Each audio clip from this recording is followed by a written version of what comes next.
The rain fell like judgment over the military cemetery, cold and relentless against the shoulders of 47 wolves standing at attention. Raven Steele stood at the front, her gunmetal gray eyes fixed on the flag-draped casket, her spine rigid in a way that 15 years of Marine Corps discipline had made second nature. The scars on her left leg ached in the cold, shrapnel fragments from Fallujah that her wolf could heal but never quite forget. Specialist Thomas Rivera, 29 years old, 2 tours in Afghanistan, Purple Heart recipient, dead by his own hand 3 states away from anyone who knew his name. The 4th veteran suicide this year, and the year was barely half over. Raven's jaw tightened as the honor guard folded the flag with mechanical precision, each crease exact, each movement rehearsed until muscle memory took over. She'd folded flags herself, handed them to mothers and widows who stared at the triangle of fabric like it might bring their dead back. It never did. The rifle salute cracked through the air, 21 shots that made every veteran flinch despite knowing they were coming. Raven's wolf stirred beneath her skin, restless, angry at sounds that still meant incoming fire in the primitive parts of her brain that never quite left the war behind. When it ended, she accepted the flag from the honor guard with steady hands, even though everything inside her wanted to shake. She'd give it to Rivera's mother, say the words that were supposed to help, but never did. Thank you for his service. The pack will remember him. All lies, really. Rivera hadn't died with honor. He'd died alone and afraid, his mind broken by things he'd seen in service of a country that forgot soldiers the moment they came home damaged. The crowd dispersed as rain intensified, umbrellas blooming across the cemetery like dark flowers. Raven remained, water soaking through her dress uniform, watching the casket lower into earth. Another good soldier gone, another name for her memorial wall, another reminder that some wars never ended, just changed locations from desert battlefields to quiet bedrooms where invisible demons finally won. Her brother Marcus materialized beside her, still in his Army Ranger uniform, his own collection of medals dulled by gray light. 7 years older, career officer, the perfect soldier their father had trained them both to be. He didn't speak. What was there to say? 4th funeral this year. Same grief, different name. Finally, Marcus broke the silence, his voice low and rough. Take care of yourself, Raven. That's an order. She almost smiled. Marcus had been giving her orders since they were cubs, back when their father was alive and ironclad pack was just another regional territory. Back before Iraq, before Afghanistan, before the rejection that taught her vulnerability was just another word for weakness. I'm fine, she lied. No, you're not. None of us are. He walked away, shoulders carrying the weight all alpha wolves bore when they led soldiers into battle, and some didn't return. Marcus commanded an entire Ranger battalion now, deployed across 3 continents. He understood the cost of leadership.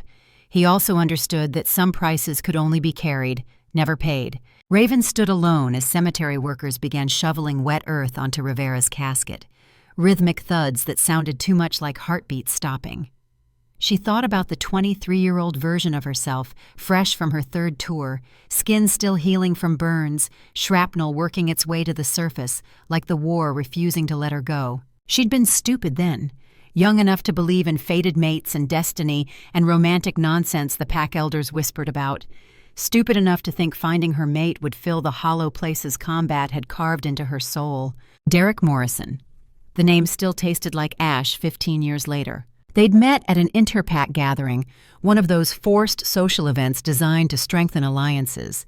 He'd been handsome, strong jaw, easy smile, the kind of wolf who'd never seen combat, never made choices that left blood on his hands and screams in his sleep.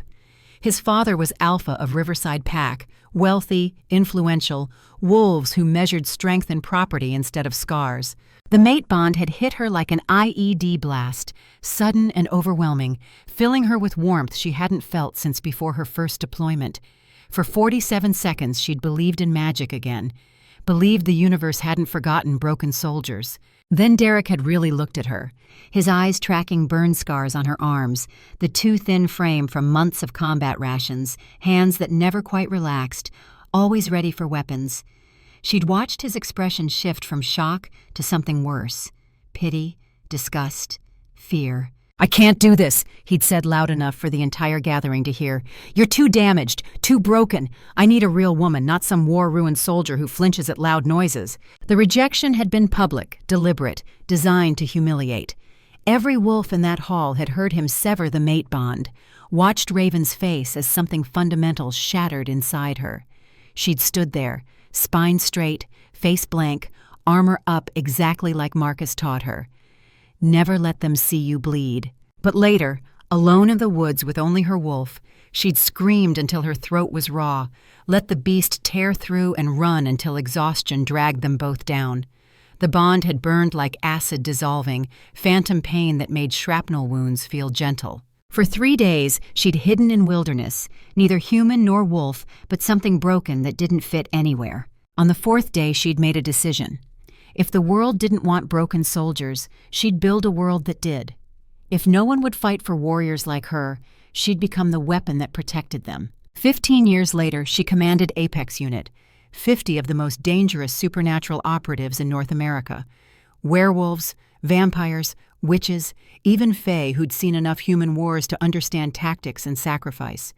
Every single one a veteran. Every single one carrying scars deeper than skin. She'd built a family from broken pieces. The funeral ended and Raven drove back to the compound in silence, windshield wipers fighting losing battles against rain. Ironclad pack territory sprawled across 200 Montana acres, far enough from cities that neighbors weren't problems, close enough that supply lines stayed intact. The main compound looked more like a military base than a pack house.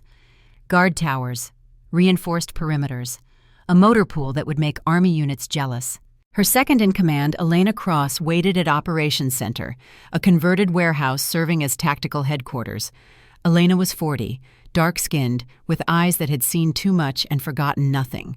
Former Navy SEAL medic, widow, the closest thing Raven had to a best friend, though neither would use that word. Operators didn't have friends. They had battle buddies, which was better because it came with expectations. Watch their six. Keep each other alive. Simple. "We've got a contract," Elena said without preamble, sliding a tablet across the planning table. "Council's hiring." Raven's eyebrows rose. The Supernatural Council rarely contracted outside their security forces unless something had gone sideways. She scanned the briefing document. Rogue cell, Appalachian Mountains, 15 hostiles, professional military training suspected. "They're offering full operator rate plus hazard pay," Elena continued. "Want an outside contractor with tracking experience." Only one contractor warranted that kind of request. "They want Prince Garrett." Elena nodded carefully. "Briefing tomorrow at 0900. Council's sending representatives. The prince already confirmed." Raven set the tablet down, mind shifting into mission planning mode. Prince Garrett Ashford was a legend in supernatural special operations, the kind of operator other operators whispered about over beers they shouldn't drink. War Prince of the Northern Sovereign Court, 800 years old, more confirmed eliminations than any active hunter, former Delta Force in his most recent military incarnation, a ghost who appeared when missions went dark. He was also, according to rumor, haunted by demons that made Raven's nightmares look pleasant. "Get the team ready," she said. "Full tactical briefing, mission planning protocols. If we're working with royalty, I want our people sharp." Elena hesitated. "Raven, there's something else. The intel on these rogues is thin. Too thin. Council's not telling us everything. They never do. But dig deeper anyway. Use your Navy contacts. I want to know what we're really walking into." The briefing room the next morning was a study in controlled tension. Raven's team sat on one side of the long table, 12 of her best operators, each a veteran of multiple deployments, each carrying specialized skills that made them invaluable in high-risk operations. Across from them sat 2 council representatives, a vampire in expensive suit, and a witch who looked uncomfortable with the military atmosphere. And at the head of the table, standing rather than sitting, was Prince Garrett Ashford. The mate bond hit Raven like a sniper round to the chest, unexpected and devastating. Her wolf surged, desperate, ecstatic. Finally, after 15 years of loneliness, another chance at connection every wolf craved. The air crystallized, every operator's attention suddenly laser-focused on tension that appeared from nowhere. Garrett's head snapped toward her, his eyes one clear gray, the other clouded from old injury widening with recognition, and something that looked like horror. He was older than she'd expected, appearing early 50s, though she knew he was centuries old. The kind of weathered face that came from endless hard living. Scars tracked across visible skin, a roadmap of violence survived. His hair was more gray than black, and he moved with careful deliberation of someone whose body had been broken and rebuilt too many times. He was the most dangerous-looking man Raven had ever seen, and that was saying something given her professional circle. The bond pulled at her, insistent, demanding acknowledgement. Every instinct honed over 15 years screamed at her to cross the room, claim what the universe decided she deserved. Instead, she met his eyes and said one word: "No." Garrett's expression didn't change, but something in his posture shifted, minute relaxation suggesting relief rather than disappointment. "Agreed," he said, his voice gravelly, rough, like he didn't use it often. British accent worn smooth by centuries but still present. "We have a mission. That's all." The council representatives looked between them, confusion evident, but had intelligence not to comment. Raven forced attention to briefing materials, ignoring how her wolf whined and clawed at control, desperate to close distance between them. "The target is a rogue cell operating from a compound in Appalachian Mountains," the vampire began, activating holographic display showing satellite imagery of dense forest and building clusters. 15 confirmed hostiles, possibly more. They've been raiding isolated pack territories, killing indiscriminately. The Council wants them eliminated. Raven studied terrain, tactical mind cataloging approach routes, defensive positions, complications. The compound was well-sited, good sight lines, limited access, the kind of position favoring defenders. Taking it would require careful planning and more resources than Council offered. "What's their training level?" she asked professionally, despite chaos inside her. "Unknown. But they've evaded capture 6 months and eliminated 2 Council security teams." "So professional, possibly military trained," Garrett said, eyes still on display. "This isn't feral youngsters. This is organized, disciplined." "Which is why we're hiring you, Your Highness," the vampire replied smoothly. Garrett's scarred face remained impassive, but Raven saw minute tightening around his eyes. Tells of someone who'd learned to hate his own reputation and title both. She understood that. Sometimes the things making you valuable were the same things destroying you. The briefing continued with logistics discussion, timelines, rules of engagement. Council wanted prisoners if possible, bodies if not. Objective clear: eliminate the threat. Raven's operators asked sharp questions probing for intel weaknesses, and Garrett contributed observations revealing tactical mind as sharp as any she'd encountered. Despite determination to ignore the bond, she found herself respecting his analysis, how he thought 3 steps ahead, anticipated complications. Professional respect, acceptable, safe. The meeting broke with assignments distributed.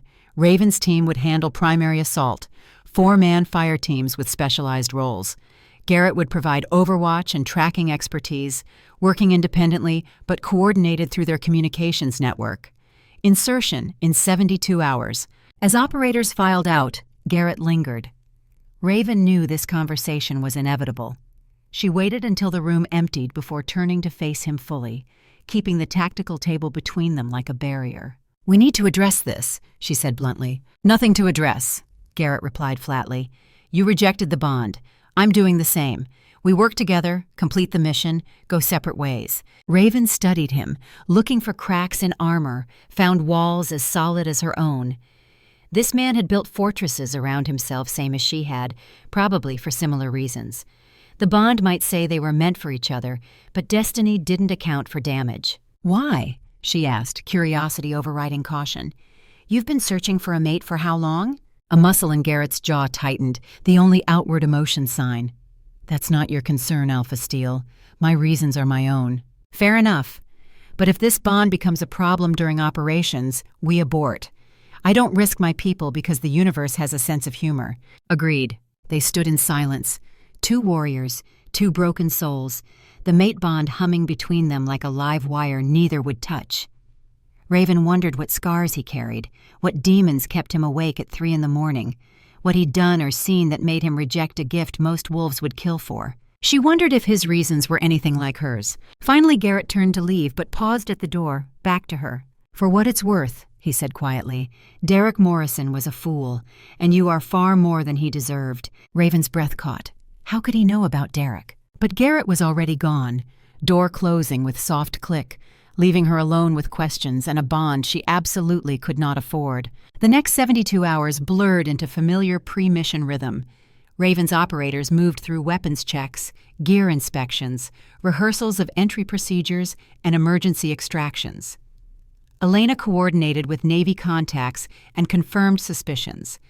Intel was incomplete, deliberately so, and irregularities in the rogue cell's patterns didn't match typical behavior. Something was wrong with this mission, but Council was paying premium rates and Raven's pack needed money. Veteran support programs weren't cheap, and after Rivera's funeral, she'd committed to expanding mental health resources. Garrett integrated into operations with minimal friction, which surprised her. He worked independently, but coordinated seamlessly, experience evident in every movement, every preparation. He carried gear that looked ancient, but was maintained with obsessive care. His rifle was custom-built, modifications speaking to centuries of refinement, and when he zeroed it on the range, every shot grouped tight enough to make her best snipers envious. He also never slept in barracks, disappearing each evening to wherever he'd camped in surrounding wilderness. Keeping distance, smart. The night before insertion, Raven walked the compound perimeter, a Marine Corps habit she'd never broken. Movement helped her think. Montana air was clean and cold, free of desert dust that occasionally still appeared in nightmares. She found Garrett on the eastern ridge, sitting with back against pine, rifle across knees, eyes on stars. He didn't acknowledge her approach, but she knew he'd tracked her from 100 yards out. "Mind if I sit?" she asked. "Free country." Raven settled onto nearby rock, close enough for conversation, far enough to respect boundaries. Neither spoke for minutes, silence comfortable in ways only soldiers understood. Finally, Garrett spoke, voice quiet but carrying in still air. "I killed my first mate." Raven's head turned sharply, but Garrett's gaze remained fixed on horizon, scarred face unreadable in moonlight. "We were on a mission, deep cover Eastern Europe, vampire nest gone rogue, targeting humans.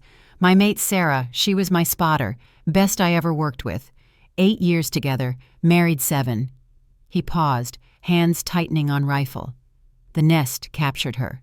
3 days of torture before I found her. By then they'd turned her, but the process went wrong. She was losing herself, becoming something she would have hated." Raven's chest tightened, understanding blooming dark. "Oh, God." "She begged me," Garrett continued, voice completely devoid of emotion, the flatness that came from trauma too deep to touch. "Begged me to end it before she lost herself completely. Said she wanted her last thought to be of me, not the monster she was becoming. So I did. One shot, clean, quick, the way she taught me." The silence that followed was heavy with ghosts. Raven understood why he'd rejected the bond, understood why a second chance would feel like betrayal, like forgetting, like moving on from someone who died, trusting you to honor her memory. "I'm sorry," she said, words inadequate but sincere. "Don't be. It was 15 years ago. I've made peace with it." He finally looked at her, mismatched eyes reflecting starlight. "But I won't go through that again. Won't let anyone else pay the price for my choices. The bond might say we're meant for each other, but I know better. I'm poison to anyone who gets close." Raven recognized the words. She'd said similar things over the years, built her entire life around assumptions she was too damaged for anything soft or gentle. "Derek rejected me because of my scars," she found herself saying. "Said I was too broken, too war-damaged. He was probably right. I wake up fighting shadows, can't sit with my back to doors, not exactly mate material." Garrett's expression shifted, something that might have been anger flickering. "Derek was an idiot who never saw real combat. You're not broken. You're a survivor. There's a difference." "Is there? I've lost 4 pack members to suicide this year. Good wolves who came back from war and couldn't find their way home. Maybe we are broken." "Maybe," Garrett acknowledged. "Or maybe the world's not built for warriors anymore. But that doesn't mean we stop fighting. Just means we pick different battles." "Like this mission?" "Like this mission." They sat together as stars wheeled overhead, 2 damaged souls refusing a connection that might heal them. And Raven wondered if they were brave or just cowards with better excuses. When Raven returned to the compound hours later, Elena was waiting in her office, expression troubled in ways that immediately put Raven on alert. "We need to talk. About the prince. What about him? Elena pulled up classified files on her tablet. I did some digging through military archives, cross-referenced with supernatural history databases. Garrett Ashford isn't just war prince of the Northern Court. He's first in line for the sovereign throne. His father, King Aldrich, is dying. Within the year, Garrett becomes king of the largest supernatural territory in the Northern Hemisphere. Raven felt ice settle in her gut. Political implications suddenly made the mate bond infinitely more complicated. There's more, Elena continued. Your mother. I started looking into her background after something the prince said triggered my curiosity. Raven, your mother isn't who you think she is. What are you talking about?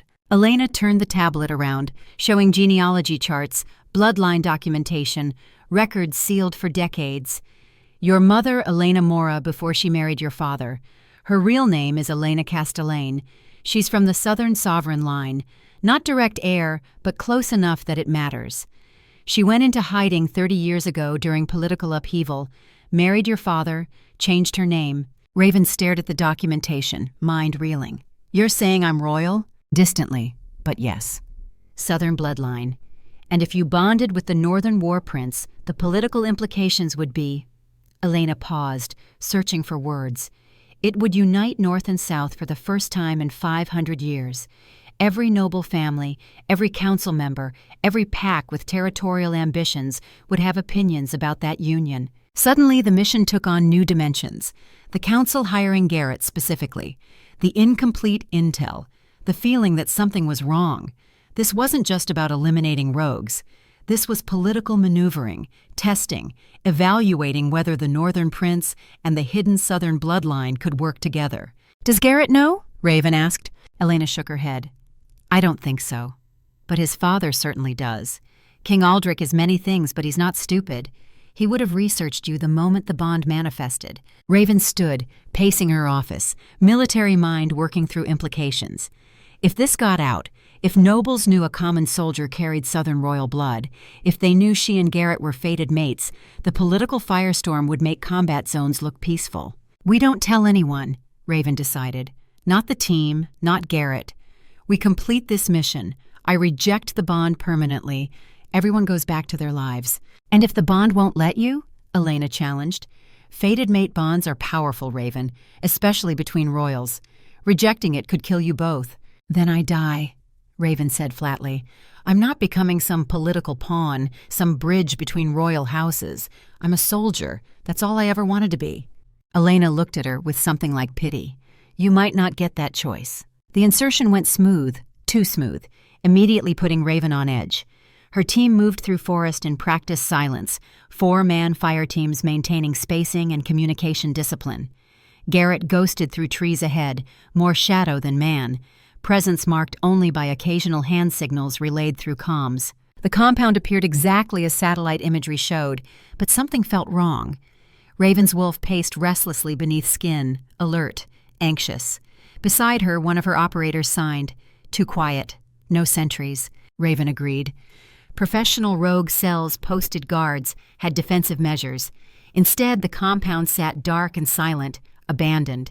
Proceed with caution, she signed. Weapons free. Expect contact. They moved into position, each team taking assigned sectors, overlapping fields of fire, textbook room clearing. Garrett's voice crackled through her earpiece, barely whisper. I've got movement inside main building, multiple targets. But patterns are wrong. They're not coordinating, not defending. Explain. They're moving like animals, pacing. No tactical awareness, no defensive posture. Raven's gut clenched. Wrong. All wrong. But they were committed. Teams in position. Mission underway. Alpha team breach and clear. Bravo team secure perimeter. Charlie team standby for extraction. All teams minimum force unless directly threatened. I want prisoners. The breach was textbook perfect. Explosive charges blowing main door, flashbangs disorienting anyone inside, her team flowing through entry with precision from hundreds of hours' practice. Raven moved with them, rifle up, scanning for targets, enhanced senses processing faster than humans could. The scene inside stopped her cold. 15 wolves as intel reported. But they weren't defending. They weren't fighting. They were huddled in corners, pacing in circles, some shifting between human and wolf like they couldn't maintain control, eyes vacant, lost, afraid. One of them, a male in his early 30s, looked directly at Raven with terrible lucidity and whispered words that changed everything. "Help us, please." They said it was treatment, said it would help with nightmares, made everything worse. "Can't control the wolf, can't think straight. Please don't let us hurt anyone else." Raven's blood turned to ice. Recognition slammed into her. She knew this wolf, Sergeant Jackson Miller, 2nd Battalion, 5th Marines. They'd served together in Fallujah, shared guard duty on long desert nights, pulled each other from an ambush that should have killed them both. "Jackson," she breathed, lowering rifle. "What happened to you?" His face crumpled, 15 years military bearing dissolving into something broken. "General Krause. He runs facilities for veterans with PTSD, free treatment, experimental. We volunteered, thought it would help." Instead, his voice broke. "We're becoming monsters." Around the room, Raven's operators reached the same horrifying conclusion. These weren't rogues. They were victims, veterans who sought help and found something worse. Experimental serums supposed to cure combat trauma had instead destroyed ability to control wolves, turned them into the thing every werewolf feared becoming. "All teams, weapons down," Raven commanded, voice tight. "These people are not hostiles. Repeat, not hostiles. Elena, get medical up here now." "Alpha Steel!" The council representative's voice crackled through command channel. "You have orders. Eliminate the rogue threat." "These aren't rogues. They're victims. Veterans who were experimented on. I'm not killing wounded soldiers." "Your orders are clear. Then court-martial me. I'm not doing this." She cut the channel, focused on Jackson, who was shaking, Wolf trying to emerge, humanity fighting to maintain control. She'd seen this before. Wolves whose connection to beast was damaged sometimes lost ability to shift fully, became trapped between forms, pain excruciating, maddening. "Jackson, listen to me," she said, voice steady, commanding. Alpha tone perfected over 15 years. "You're going to be okay. We're getting you help, real help. You're not alone anymore." But Jackson's eyes were rolling back, foam forming at mouth, body convulsing as damaged bond between human and wolf tore itself apart. Raven lunged forward, catching him as he collapsed, feeling his weight, feeling his life flickering. "Tell them," he gasped, blood mixing with foam. "Tell them what Krause is doing. Stop him, before he kills more of us." Then Jackson went still, final breath rattling from ruined lungs, eyes finally peaceful. Raven held him as his body cooled, this warrior who'd survived Fallujah only to be destroyed by people who'd promised to help. Around her, Team was securing other victims, but Raven could see they were all suffering various stages of same deterioration. Some might be saved with intensive medical intervention. Others were too far gone. Garrett appeared at her shoulder, expression grim as he took in the scene. "This is what Council hired us to clean up," he said quietly. "Not rogues, witnesses, evidence they want buried." Raven looked up at him. Jackson's body still in her arms, felt something fundamental shift. For 15 years she'd followed orders, trusted that the system, while flawed, ultimately served greater good. She'd been wrong. "They're going to pay for this," she said, and it wasn't a threat. It was a promise. Every single person involved. They're going to answer. Garrett extended his hand, not to help her up, but in solidarity, warrior's acknowledgement of shared purpose. She took it, felt mate bond flare at contact, and for once didn't pull away. Maybe they were both too damaged for this. Maybe the bond was cosmic joke played on broken people. But right now she needed to know she wasn't alone in her rage, and neither was he. The Northern Sovereign Court convened an emergency session 3 days after the Appalachian disaster, and Raven stood before 200 nobles she'd never met, feeling more exposed than she ever had in combat. At least in war you knew who the enemies were. Here, in the marble halls of the court chambers, every smile could hide a knife, every courteous word could mask poison. King Aldrich Ashford sat on the throne, 8 centuries old and showing every year of it. He was dying, everyone knew it, the wasting sickness that even werewolf healing couldn't stop eating away at him from inside. Beside him stood Prince Garrett, war prince and heir, wearing formal court regalia that made him look like a stranger. The scarred warrior she'd worked alongside was buried under layers of silk and ceremony, royal mask firmly in place. The mate bond pulled at her across the chamber, insistent, demanding acknowledgement she refused to give. "Alpha Steel," King Aldrich's voice carried despite his weakened state, commanding absolute attention. "You stand accused of insubordination. refusing direct orders from council representatives, and compromising a mission critical to supernatural security. How do you answer these charges? Raven kept her spine straight, shoulders back, every inch the Marine officer she'd been. The veterans you ordered me to execute were victims of illegal experimentation, Your Majesty. They were soldiers who sought treatment for combat trauma and instead were used as test subjects for a serum that destroyed their minds. I refuse to murder wounded warriors following orders I know to be unlawful. Murmurs rippled through the assembled nobles, some shocked, others calculating, all watching to see how this would play out. Raven was acutely aware that Elena's revelation hung over everything like a sword. These people didn't know yet that she carried Southern royal blood, but they would. Secrets like that didn't stay buried in courts built on political intrigue. You claim the council itself ordered these experiments? Aldrich leaned forward, interest sharpening his gaze. I claim that someone with significant resources and political backing has been running experimental facilities across North America for 3 years, Raven replied. 247 veterans exposed to a serum designed to sever the connection between trauma and wolf. 182 dead, the survivors permanently damaged. And the council either knew and approved or were criminally negligent in oversight. The chamber erupted. Nobles shouted over each other, some demanding evidence, others calling for Raven's immediate execution for sedition. Through it all, Garrett remained perfectly still, royal training keeping his face neutral. But Raven saw the tension in his shoulders, the way his hands gripped the throne's arm. Silence, Aldrich commanded, and the court obeyed instantly.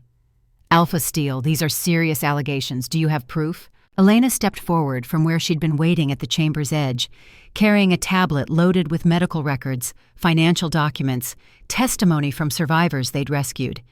She projected everything onto holographic displays surrounding the throne, evidence undeniable and damning. The chamber fell silent as nobles processed what they were seeing. Patient names, dates of treatment, autopsy reports showing what the serum did to werewolf physiology, video testimony from veterans describing captivity and torture disguised as therapy. Finally, Aldrich spoke, his voice carrying the weight of 800 years of rule. Who is responsible? General Victor Krauss, Elena answered. Council member, decorated war hero, operates 12 treatment facilities across the United States. He's been using council resources and funding to conduct these experiments. Krauss, Aldrich's expression darkened. I know him. His son died from PTSD complications years ago. He's been advocating for aggressive intervention programs ever since. This goes beyond intervention, Raven said. This is genocide disguised as treatment, and he's planning something worse. We intercepted communications suggesting a final phase, something he calls Operation Clean Slate, scheduled for Veterans Day. What is this operation? Garrett spoke for the first time, his voice carrying command authority that made every noble straighten.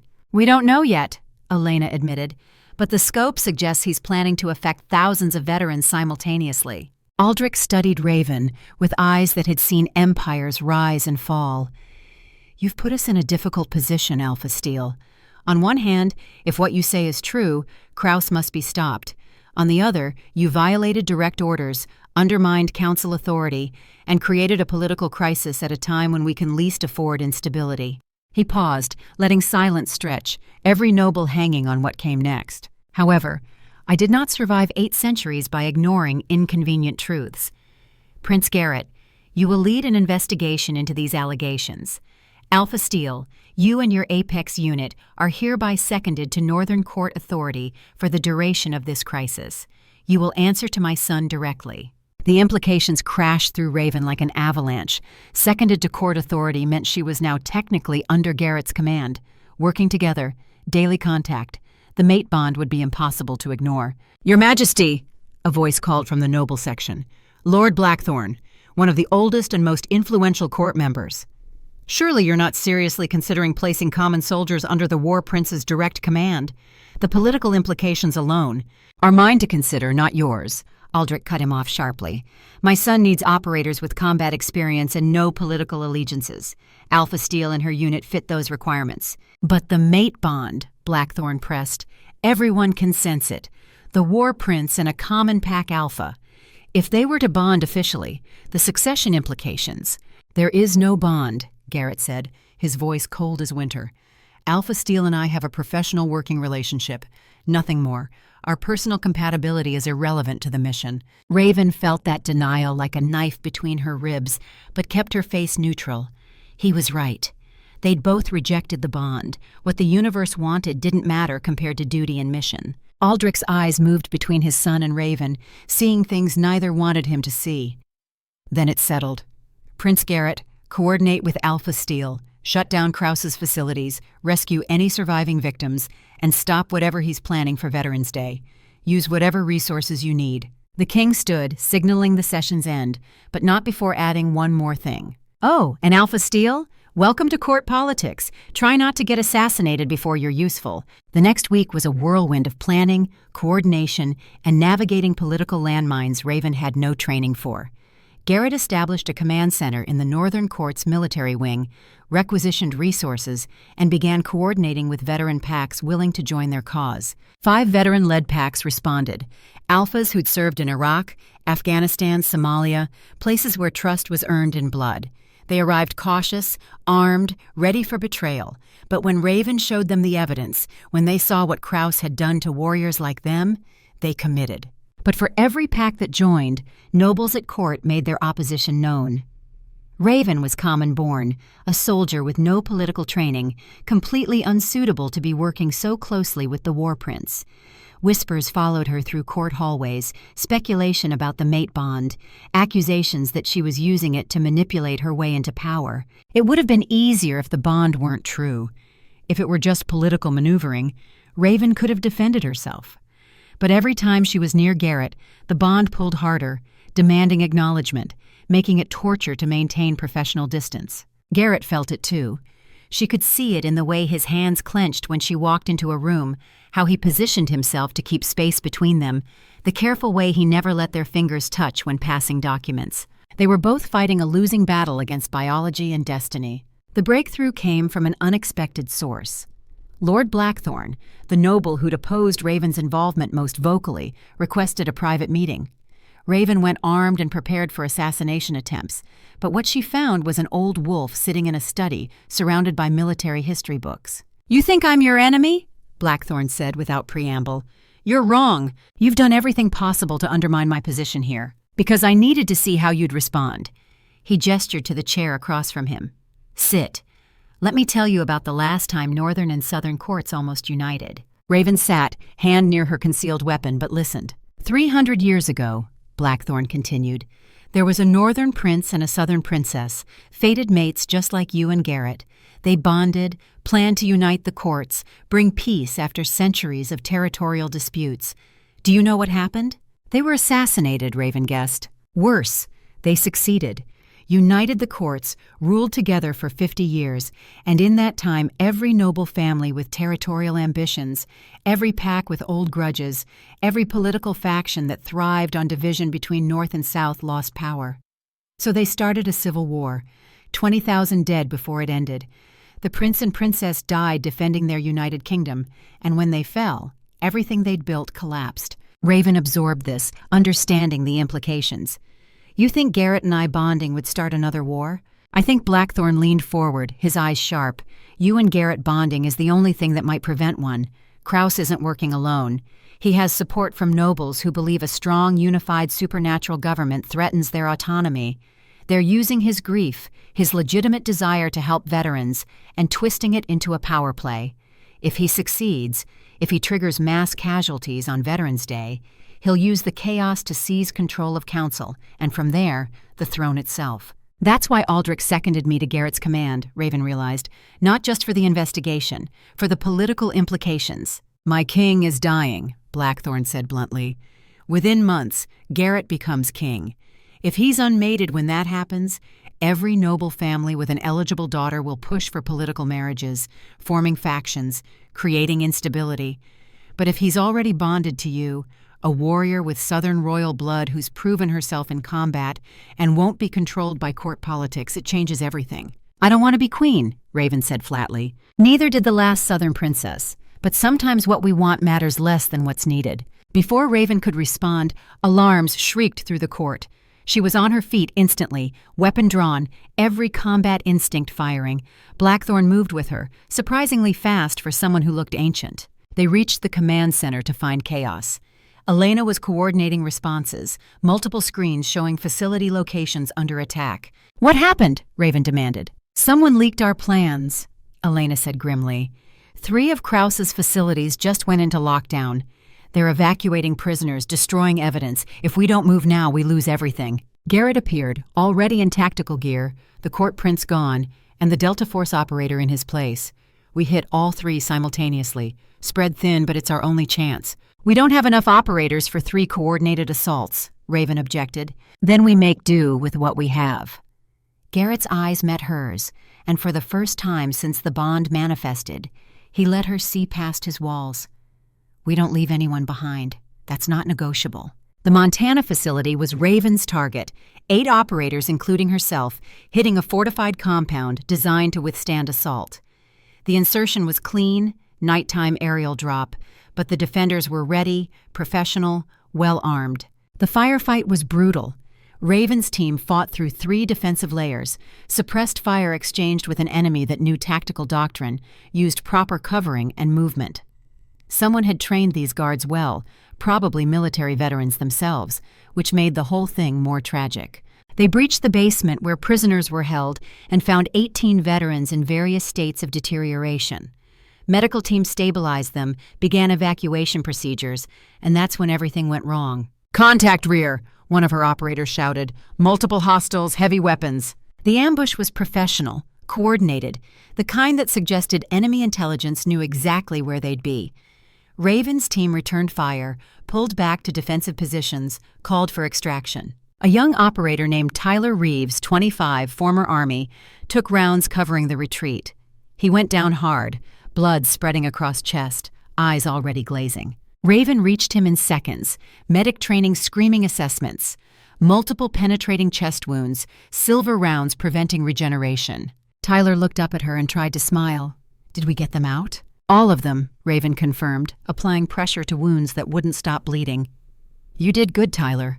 "Tell my mom," he gasped, blood at his lips. "Tell her I died for something that mattered." Then he was gone. Another warrior dead before his time. Raven held him for 3 seconds, honoring sacrifice, then was moving again, wolf howling inside, rage and grief mixing into something cold and lethal. They made extraction, loaded survivors and Tyler's body into transports, disappeared into wilderness before superior numbers could cut them off. 18 saved, 1 lost. The mathematics of war never balanced. Back at Northern Court, Raven stood before Garrett delivering after-action reports, Tyler's dog tags in her hand. The Arizona team had succeeded, 11 rescued, no friendly casualties. Virginia team had hit complications, but Bishop, Garrett's former team leader, had switched sides, helped them extract critical intelligence. "We got what we needed," Garrett said, but his eyes were on the dog tags in Raven's hand. "At what cost?" "Tyler Reeves," Raven replied, voice steady despite everything inside her screaming. 25 years old, he knew the risks, volunteered anyway. "That doesn't make it easier." "No, it doesn't." Silence stretched between them, 2 commanders who'd sent people into danger and lost some along the way. The weight of leadership was heaviest in moments like this, when you had to justify sacrifices to yourself, knowing there was no justification that made the grief lighter. Garrett crossed the distance between them, and for the first time since the bond manifested, he deliberately invaded her personal space. His hand covered hers, fingers intertwining, the mate bond flaring to life with intensity that stole breath. "I'm sorry," he said quietly, "for Tyler, for all of this, for the bond neither of us wanted." Raven looked up at him, this 800-year-old war prince who'd spent centuries fighting and losing and carrying guilt for everyone who didn't make it back. She saw herself reflected in his eyes, the same burden, the same determination to keep going despite the cost. "The intelligence Bishop provided," she said, neither pulling away nor moving closer. "What did it reveal?" "Operation Clean Slate is worse than we thought." Garrett's jaw tightened. Krause is planning to contaminate veteran support centers across 18 states with aerosol serum. Thousands of veterans exposed simultaneously. The resulting chaos would justify emergency powers, military control, his ascension to council leadership. From there, he'd have the political capital to challenge for the sovereign throne itself. A coup, a genocide that enables a coup. He's weaponizing veteran suffering, turning warriors into monsters, then using the crisis he created to seize power. When? Veterans Day. Public ceremony in Washington, D.C. Every major alpha will be there, every council member, every noble family. Perfect target. Raven's tactical mind was already working the problem. We can't stop him with force alone. This is political now. We need to expose him publicly, force the council and court to act, make it impossible for him to seize power. Agreed. Which is why, Garrett took a breath, why my father wants to announce our bonding before Veterans Day. Raven's blood ran cold. What? Think tactically, he urged. Krause's support comes from nobles who oppose Northern-Southern unity, who benefit from division and conflict. If you and I bond, if we unite the courts, we eliminate his political base. He becomes just another council member attempting a coup rather than someone with noble backing. You want to use our bond as a political weapon. I want to save thousands of lives.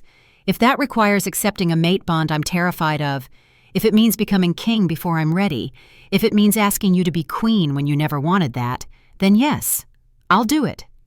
Because the alternative is watching Krause kill everyone like Tyler, like Jackson, like my mate Sarah. His voice broke on Sarah's name, and Raven saw past the political calculation to the truth underneath. Garrett wasn't asking her to be his political pawn.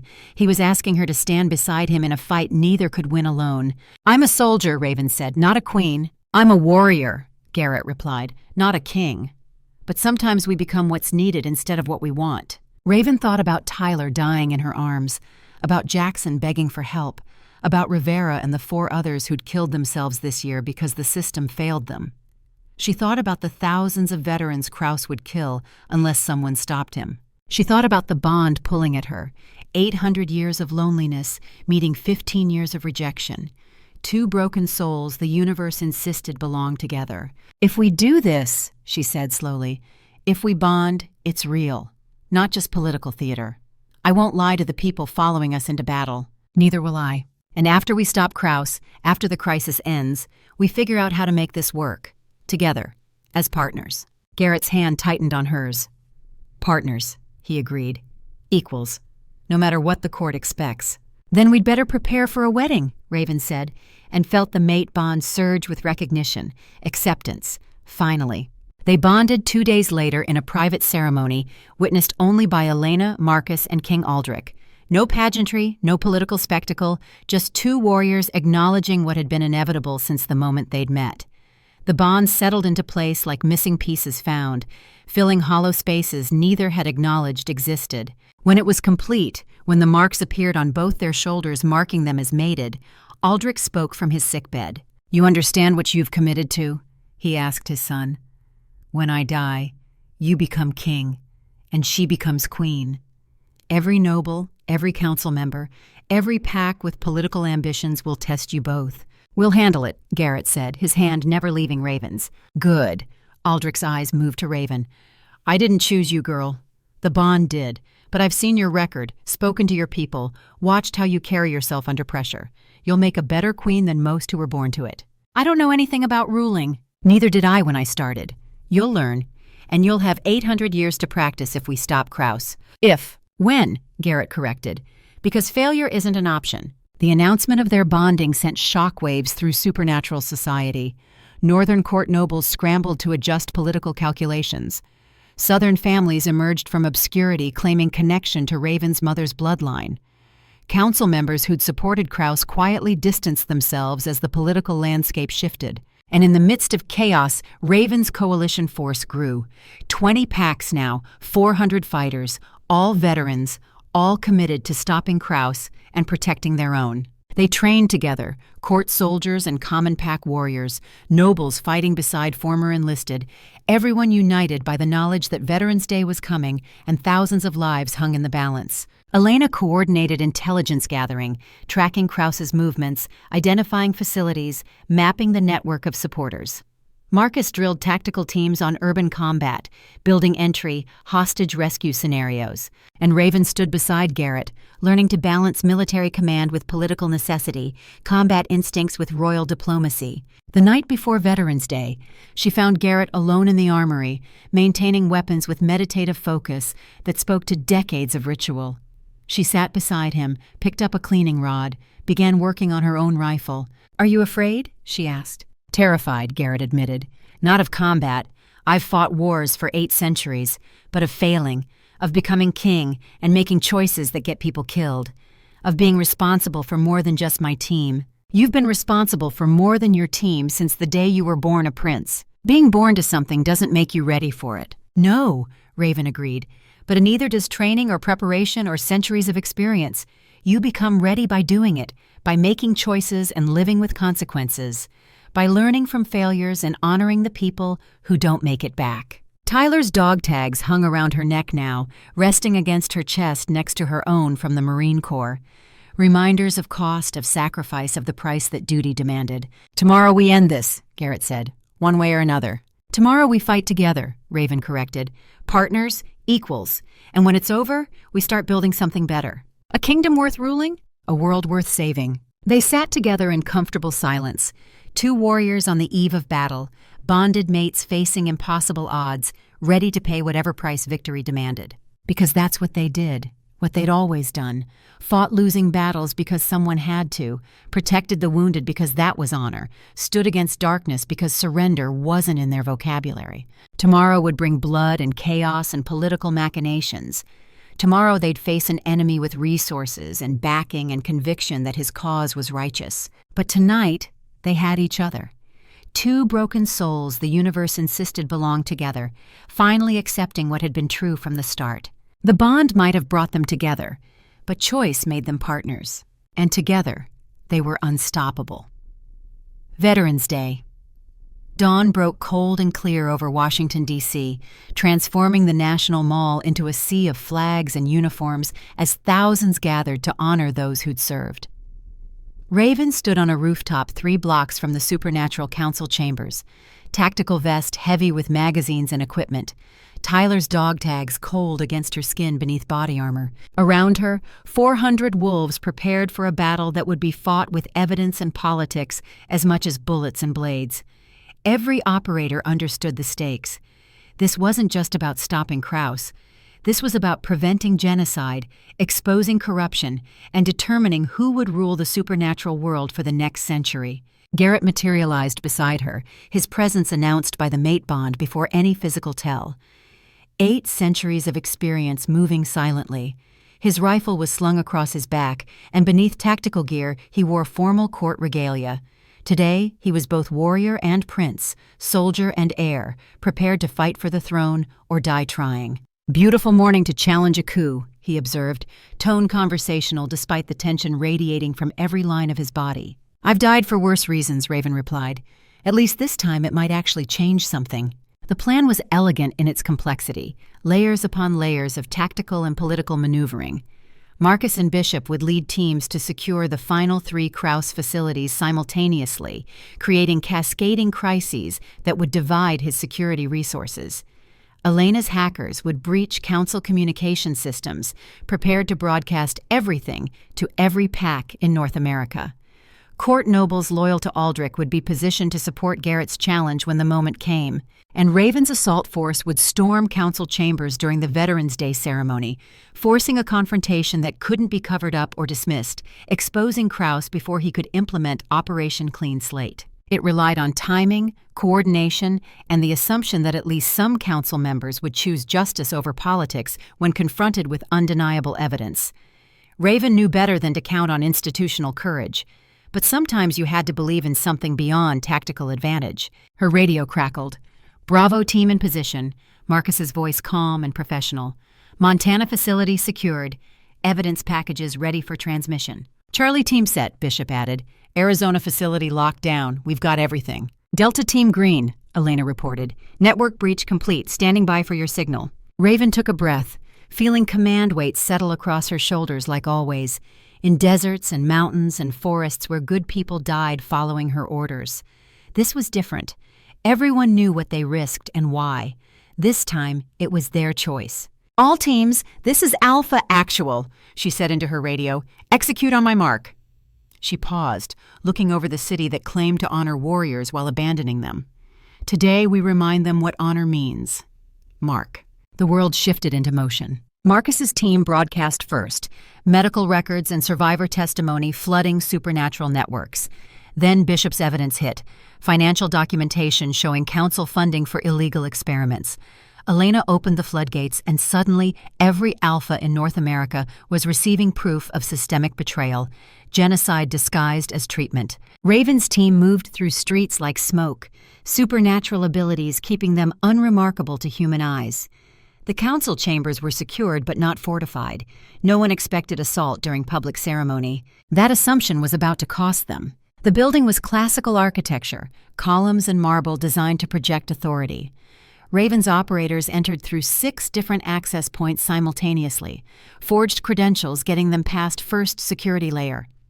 Second layer went down under suppressed fire and hand-to-hand combat that ended before guards could raise alarms. Then they were inside the main chamber, where 200 council members and their staffs gathered for the Veterans Day ceremony. General Victor Krauss stood at the podium mid-presentation. Holographic displays showing success statistics everyone now knew were fabricated lies built on hundreds of murdered veterans. The chamber went silent as Raven's wolves appeared at every entrance, weapons raised but held low, threat clear, not here to kill unless necessary. Krauss's hand moved toward something under the podium, but Garrett's voice cut across the space, amplified by acoustics. "I wouldn't do that, General. We'd hate for this to become messy." Krauss froze, his face cycling through shock, recognition, calculation. He was older than his photos suggested, mid-60s, bearing of someone who'd spent decades in uniform. Eyes sharp, intelligent, absolutely convinced of their own righteousness. "This is a violation of every law and protocol," he said, voice carrying command authority. "You will stand down immediately."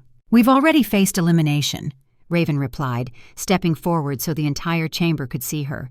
"Your facilities, your experiments, your final solution to the inconvenient problem of damaged warriors. 247 veterans dead, General.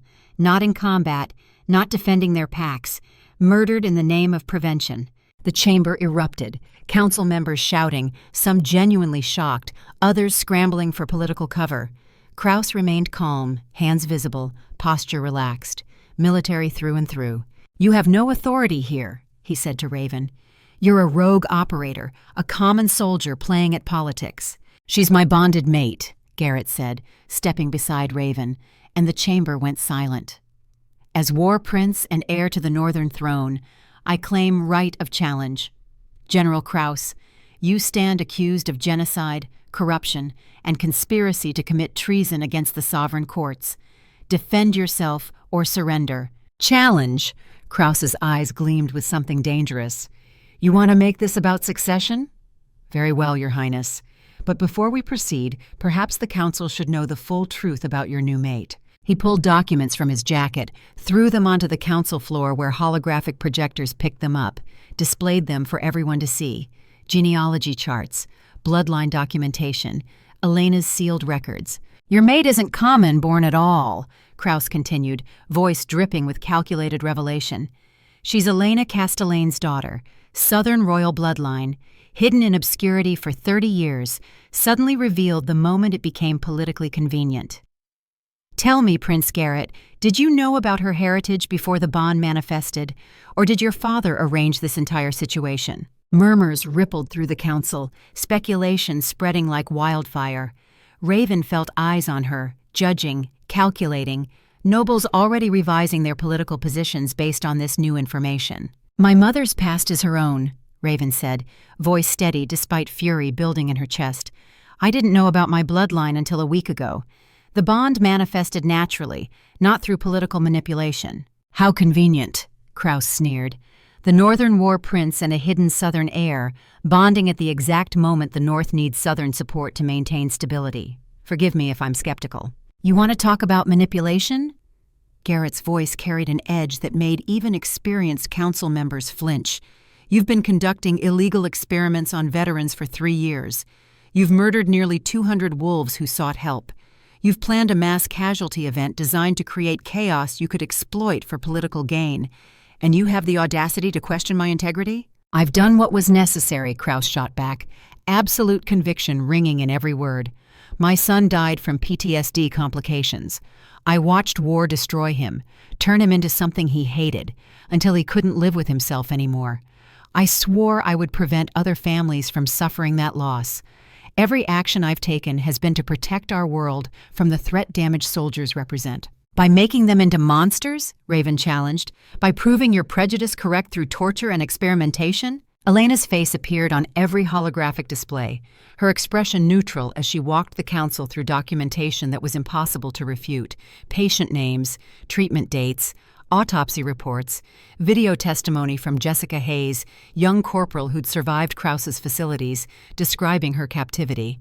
The chamber fell silent as evidence mounted, each document another nail in a coffin Kraus had built himself. Some council members stared at him with horror, others with calculation, already distancing themselves from scandal. Finally, Kraus spoke, and his voice carried no shame, only absolute conviction. Everything I did was to protect the supernatural world from a threat you all refuse to acknowledge. Veterans with severe PTSD are weapons that can no longer be controlled. Living time bombs. I was trying to defuse them before they exploded. King Aldrich's voice cut through the chamber, transmitted from his sickbed in the northern court, weak but commanding absolute attention. General Kraus, you stand accused of crimes that violate every law our society holds sacred. How do you plead? Kraus straightened, military bearing perfect. I plead necessity, Your Majesty, and I invoke my right under ancient law. If Prince Garrett wants to challenge me, let him do it properly. Trial by combat. My life against his claim to the throne. The chamber erupted again. Trial by combat was ancient tradition, rarely invoked in modern times, but still legally binding. If Kraus won, he could claim Garrett's life and challenge for the throne himself. If Garrett won, Kraus's entire network would collapse without its leader. Aldrich's image flickered on displays. Do you accept this challenge, my son? I do, Garrett said without hesitation. But I propose different terms. This isn't about individual combat. This is about who's fit to rule. So we fight with our packs, Kraus's forces against mine. First to surrender loses. Clever, Aldrich acknowledged. You force him to prove his support is real, not just political posturing. Very well. The challenge is accepted. Council chambers will serve as battleground. Combat begins now. What happened next was chaos transformed into strategy. Kraus activated his security forces, private contractors he'd positioned throughout the building, professional soldiers who'd been waiting for this moment. They emerged from concealment, weapons raised, ready to kill for their employer. But Raven's teams had prepared for this. 400 veteran operators against Kraus's 200 contractors. Numbers favored Raven, but Kraus's people had defensive positions, had prepared the battlefield. The fighting started as controlled violence, both sides using non-lethal methods, trying to force surrender rather than massacre. But as the battle intensified, as casualties mounted, desperation crept in. Raven commanded her forces with precision, learned from years of combat, coordinating fire teams, establishing suppression zones, creating lanes of advance that forced enemy into kill boxes. Garrett fought beside her, 8 centuries of warfare making him devastating in close quarters, his blade work elegant and lethal. Around them, court nobles watched in horror as their sanctuary became a battlefield, as blood stained marble floors, as the cost of politics was measured in bodies. Marcus led a flanking maneuver that cut off Kraus's reinforcements. Bishop used insider knowledge to disable security systems that would have given the enemy advantage. Elena coordinated everything from remote locations, her hackers disrupting Kraus's communications while amplifying Raven's. The battle raged for 30 minutes that felt like hours, both sides taking casualties, the advantage shifting back and forth. Raven lost 3 operators, young wolves who'd volunteered knowing the risks.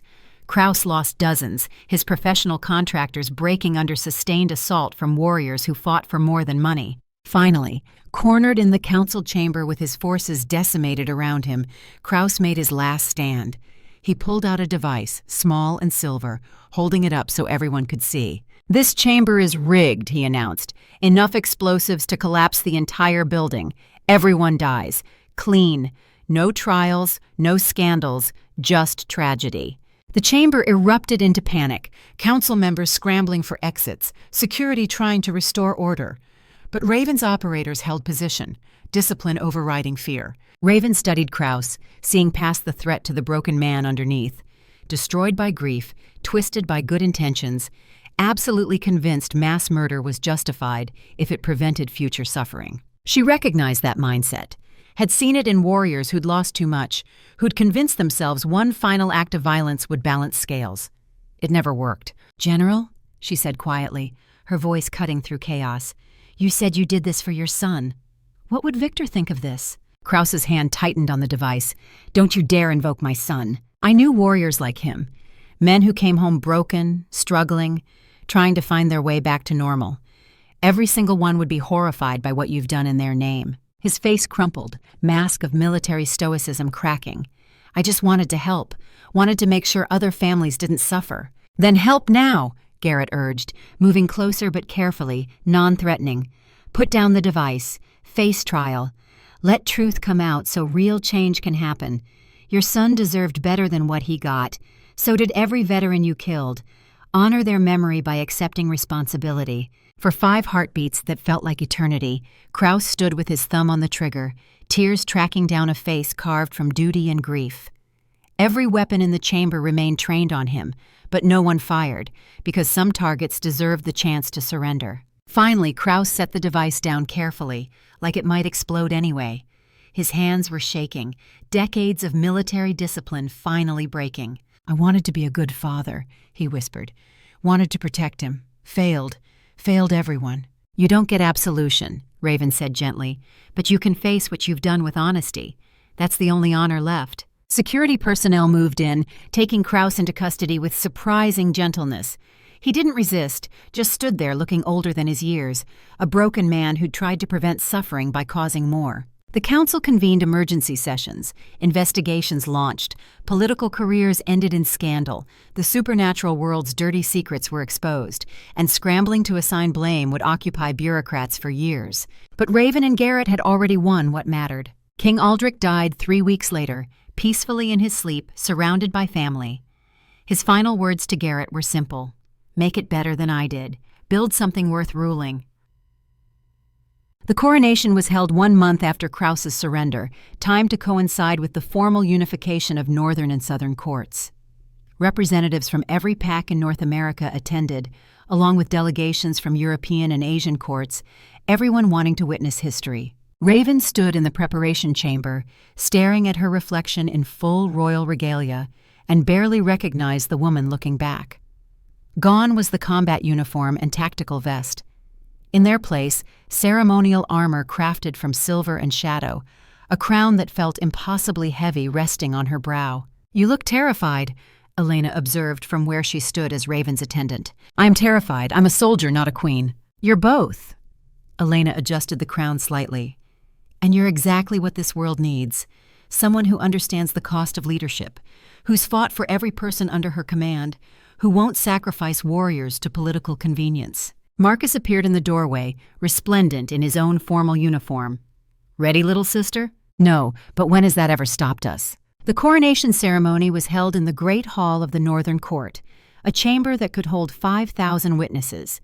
Every seat was filled. Nobles and common pack wolves mixed together, nobles in silk beside veterans in dress uniforms, everyone united by the knowledge they were watching something unprecedented. Garrett was crowned first, kneeling before a council of elders as they placed the sovereign crown on his head, ancient words spoken in languages older than civilization. When he rose, he was no longer war prince. He was King Garrett Ashford, ruler of the Northern Sovereign Court, commander of armies, protector of packs. Then it was Raven's turn. She walked down the aisle between thousands of witnesses, spine straight despite terror making her hands shake.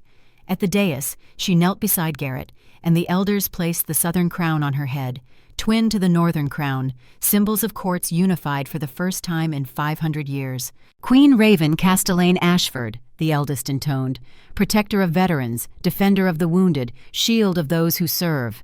When she rose, when she stood beside Garrett before thousands of witnesses, the mate bond flared with power that made the air shimmer.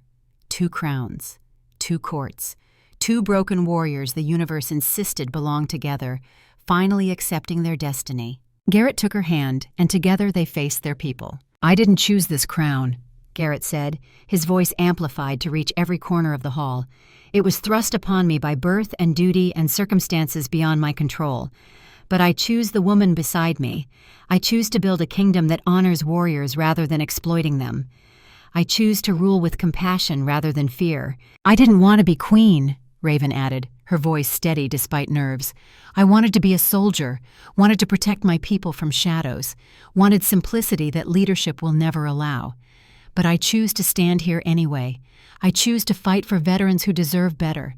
I choose to build something worth the sacrifices that brought us here."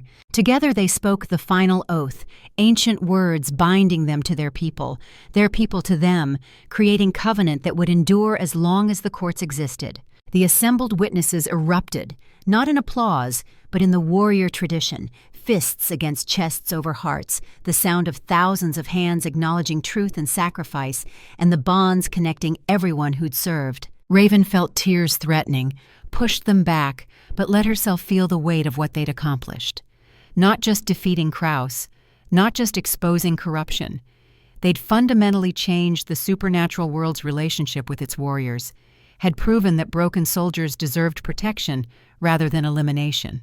The ceremony concluded with formal presentations, titles granted, territories assigned, political alliances formalized. It was exhausting, overwhelming, everything Raven had never wanted. But when it ended, when she and Garrett finally retreated to private quarters, away from ceremonies and politics, she found Elena waiting with news. "Jessica Hayes and the other survivors are doing well," Elena reported.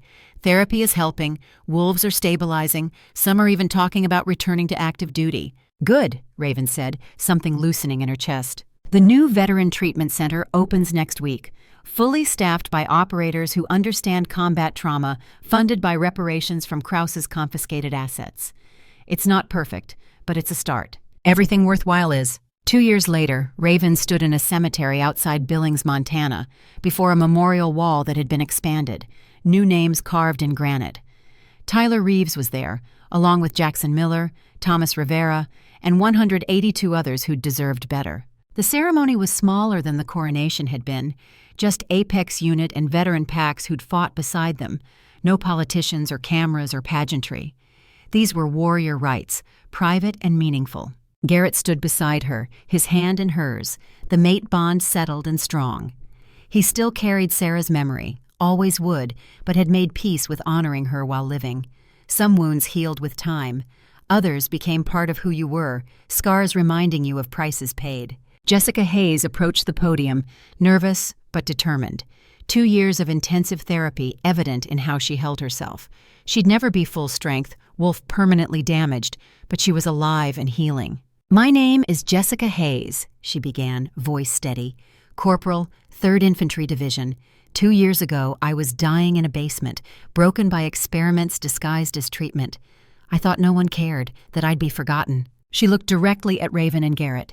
"Then you kicked down the door, risked everything to save people you didn't know. You reminded me that service matters, that scars prove survival, that even the broken deserve chances to heal. Thank you."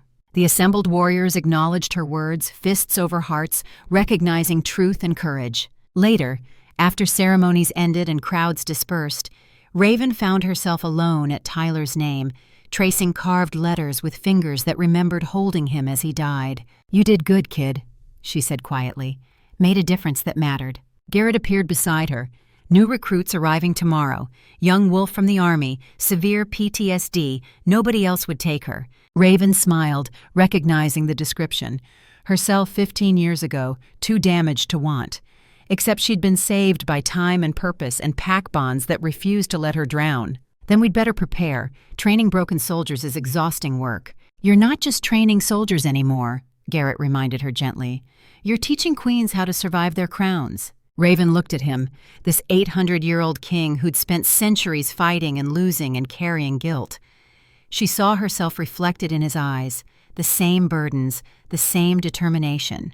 "Together?" she asked. "Always," he promised. They walked back to the motorcade that would return them to court, to the responsibilities and politics and endless work of ruling. Behind them, the memorial stood testament to costs paid. Ahead, the treatment facilities burned bright, beacons for wolves needing help. The war never truly ended. Demons didn't disappear because you fought back.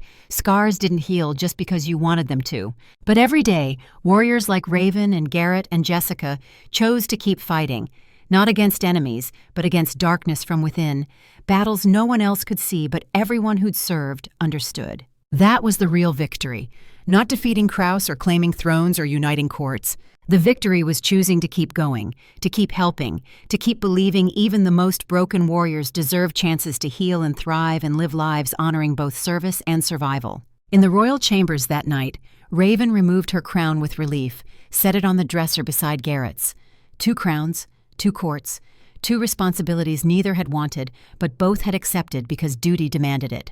Garrett pulled her close. Mate bond warm and strong, connection forged in battle and tempered by shared purpose. Regret it? He asked quietly. Every day, Raven admitted. Then I remember why we're doing this. For the warriors? For the warriors. For the ones who come home broken and deserve better than elimination. For the kids who'll follow us into war and need leaders who understand the cost. She looked at the crowns, symbols of power and responsibility and the weight of ruling. We'll make mistakes, she said. Get things wrong. Fail people who trust us. Probably, Garrett agreed, but we'll fail honestly. We'll keep trying, and we'll never forget that crowns are earned through service, not inherited through bloodlines. Raven rested her head against his chest, listening to heartbeat that had survived 8 centuries of warfare. Tomorrow they'd return to the endless work of ruling, of building systems that helped rather than harmed, of proving that broken warriors could become wise rulers. But tonight, they were just 2 survivors who'd found each other against impossible odds, 2 damaged souls the universe insisted belonged together. The bond had brought them together. Duty had forged them into partners. Love had made them unstoppable. And together, wearing crowns they'd never wanted, they would build a kingdom worth the sacrifices that made it possible. No man left behind. It wasn't just a motto anymore. It was a promise kept, a covenant honored, a truth that would be taught to every generation that followed. Because that's what warriors did. They fought for each other, protected the wounded, carried the fallen, and passed the torch to those who came after. The war continued, would always continue. But they didn't fight alone anymore, and that made all this difference in the world.